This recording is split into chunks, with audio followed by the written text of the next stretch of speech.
Okay, wow. Some of the stuff you sent over this week is really interesting. Yeah, it's definitely caught my eye. This whole thing with Donald Trump and the Department of Education, Yeah.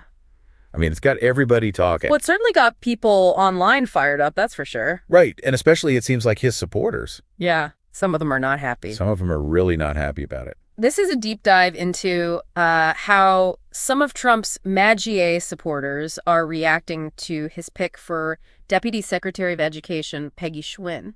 So we've got some sources here, and we're going to try to pull apart why some of these folks are so upset. We've got a YouTube video we're going to be looking at in particular. And, I think at the heart of it here Yeah.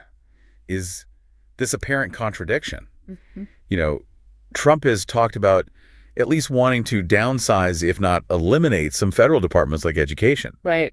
And now here he is appointing someone to a pretty high-level position within the department. And that's what seems to be rubbing a lot of people the wrong way. Yeah, the dissonance there is something we're going to explore. So, and try to understand these different viewpoints. we make a little more sense of it all. Okay, so if we're going to do that, let's start with the announcement itself. All right, so Trump made this announcement on Truth Social.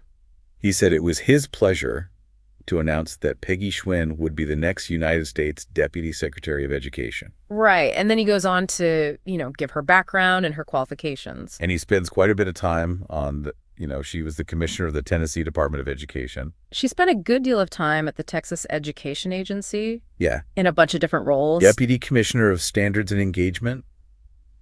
Deputy Commissioner of Special Populations and Monitoring. Right. She was the Chief Deputy Commissioner of Academics there for a while. And then she also served as Assistant Secretary of Education in Delaware. Yeah, so she's been all over. A lot of experience. She's got a master's degree from Johns Hopkins University and a PhD from Claremont Graduate University. So on paper.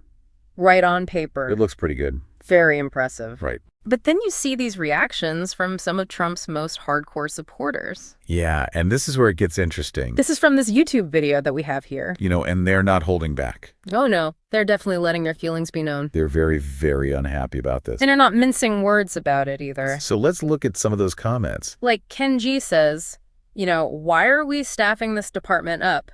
You need to dismantle the education department. Right. There it is. Like, why are we giving this department more people? Right. When the ultimate goal here is to get rid of it. They want it abolished. Yeah. Completely gone. And then you have Kirk Wack, who chimes in and says, I thought we were going to get rid of the federal bloated Department of Education. That seems to have been the expectation. That was their hope, that under Trump, that department would be gone. Right. It would be a prime target for cucks or elimination. Yeah. And here it is, still around, and he's staffing it up. They feel like, he promised one thing and he's doing another. Right. There's this sense of betrayal. Yeah. And then you have this one commenter who really puts it bluntly. They said, you promised to shut down the Department of Education. Don't you dare start reneging. It's like they think he's going back on his word. Yeah. And then there's this other comment that really stood out to me from Trump supporter Fimo. What did they say? Okay, so just to quote them directly. Okay. They said, nobody will give you the benefit of the doubt, but if these people aren't being staffed in this department, I will be beyond pissed and disappointed beyond words. Oh.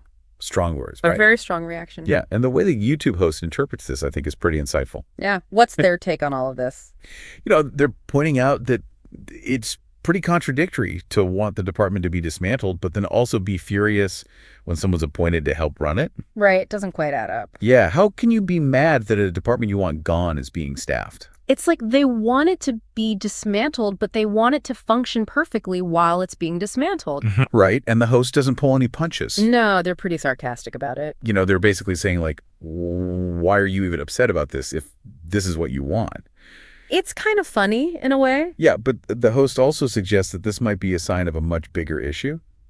Like what? Like maybe this is an indication of like a meltdown within parts of Trump's base. Like they're starting to doubt him. Yeah, like maybe they're starting to lose faith that he's going to do what they want him to do. Because this appointment makes it pretty clear the Department of Education is not going anywhere. Right, and that's what they were hoping for. Yeah, so they're feeling betrayed. Yeah. Okay, so there's something else the YouTube host brings up that I think is worth talking about. Yeah, what's that? They point out that Peggy Schwinn has moved between a lot of high-level education jobs in different states. Oh. She was in Tennessee, then Texas, then Delaware. And the host is sort of skeptical about this. They're wondering if that really means she's been successful everywhere she's been. Right. Is it just her climbing the career ladder, or is there something else going on? All right. Maybe there are other reasons why she keeps moving. And they suggest that, in other sectors, Yeah. if someone had that much movement on their resume, That many different jobs in such a short period of time, it might raise some red flags for employers. they might start asking questions. Yeah, like, is this person reliable? Right. Do they have commitment issues? What's the story here? Exactly. It's an interesting point, I think. Yeah, I think it definitely adds another wrinkle to all of this. So, where does this all leave us? Well, we've got this really fascinating situation, right? We have a leader appointing someone to a position in an agency. And a lot of his supporters don't even think that agency should exist. Right. It's a strange dynamic. And we should be clear, we're not trying to endorse any particular side here. Right, we're just trying to lay out what we're seeing in these sources. Yeah, just trying to understand the different viewpoints. Exactly. So, we have Trump's stated reasons for appointing Schwinn. Right.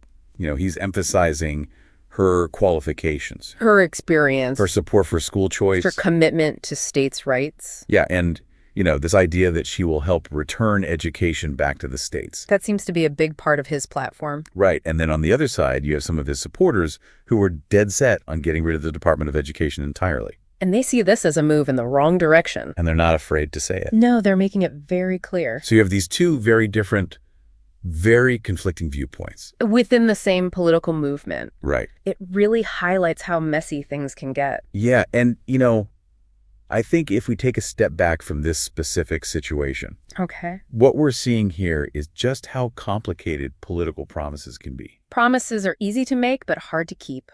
And especially when you have a base as diverse as Trump's. Right, you can't please everyone all the time. And you're going to end up disappointing some people.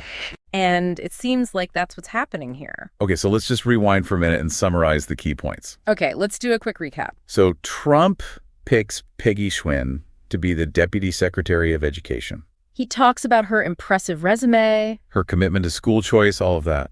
And then you have these MAGA supporters who are outraged. They don't want the Department of Education to exist at all. Yeah. They feel betrayed by this appointment. I think it goes against everything Trump promised them. And so you have the central tension of an appointment being made to an agency that a lot of the leader's own supporters want to see abolished. It really makes you think about all the different forces at play here. The internal dynamics of political movements, the expectations of the base. It's a balancing act. Yeah.